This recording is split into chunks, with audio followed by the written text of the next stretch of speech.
Hi, it's Lynn Shuck with Healing and Balance, and we're going to continue our deep dive into a balance pose and actual balance. And this pose is called Warrior 3. It comes out of all the various warrior poses, and the general shape of it is parallel to the ground, arms extended, straight line that's parallel to the ground. It's actually not supposed to be foot in the air, head down. It's supposed to be parallel to the ground.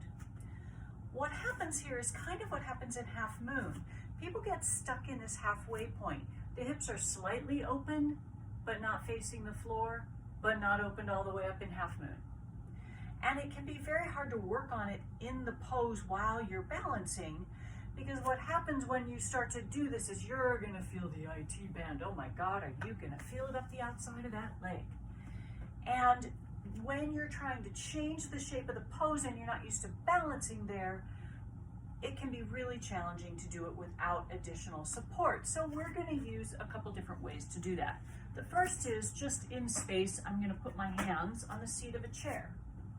So my torso can be supported by hands. I now have 3 points of balance instead of 1.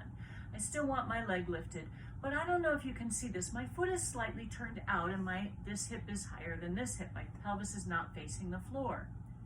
I'm going to think of turning that back thigh in. I'm actually bringing it to parallel. And what's happening is my pelvis is getting level and I'm feeling it on the outside of that support leg. But I have my hands on the chair to help me work on that positioning. Now, one of the tricky things about this is often, I'm going to come up slightly higher, not all the way to the seat of the chair. Often when people are used to the hip being higher and not parallel, they've turned their chest to be parallel to the ground, but the hip isn't.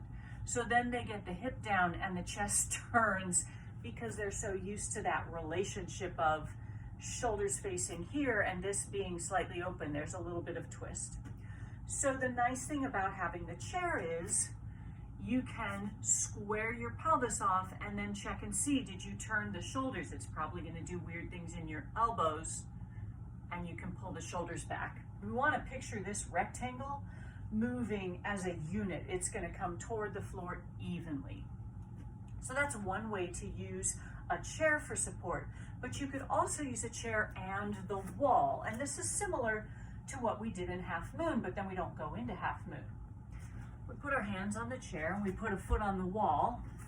I'll show you from the side as well. And now I can really extend my head and foot away from each other and work on rotating. I can also look down and see, are my toes pointed to the floor? So I'm going to do this sideways to the camera, and I'm going to put my foot on this wall back over here. And I don't know if you could see, I had to sort of lean to get to the wall, so my hips aren't actually over my supporting leg. If you took the wall away, I'd fall. So I'm going to take my time to get my foot in the right place so that I could take my hands off the chair if needed, take my foot off the wall, and not a lot of shifting is happening. I can look down and see, are my toes pointed to the floor? I can rotate that thigh in. I can press my foot into the wall and my head away from it. And again, I have now 4 points of balance because I have my foot on the floor, my foot on the wall, my hands on the chair. When you're working in center at your mat and you aren't at a wall and you don't have a chair, there's different ways to get into this pose, and people have different preferences. Often, we come from a front warrior and tip forward and then lift up, but because people don't have a lot of strength here, they sort of get collapsed and the leg won't make it all the way up, or they can't get up out of that hip and straighten that leg with any integrity. So another way that I get people into this pose, and it's especially helpful for people who can't get parallel to the ground, is picture a straight line from your head to your heel, the leg that's going to lift. And as the leg starts lifting, like a lever, it's going to tip you over. And you're not letting your torso move faster than your leg is lifting. And so if all you do is get to here, why not? Why not?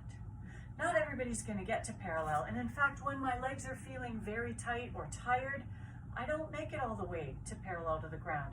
I work where I can, starting with that lift.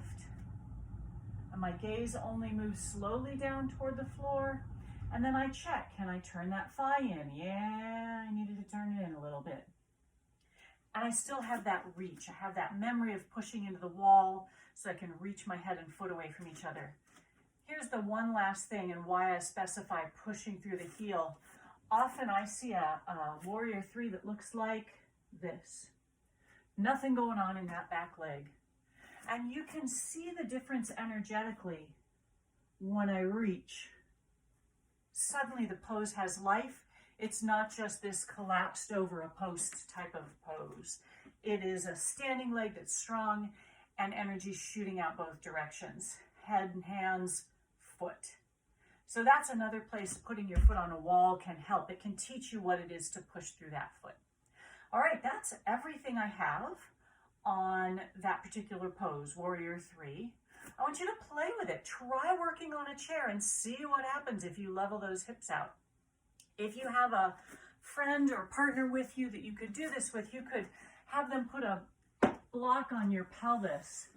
And it's one way of checking. You'll see the pelvis tipped because you'll see the block tipped. So if you're not used to looking at people's bodies that clearly, the block can really give you a good clue. You'll see it do this.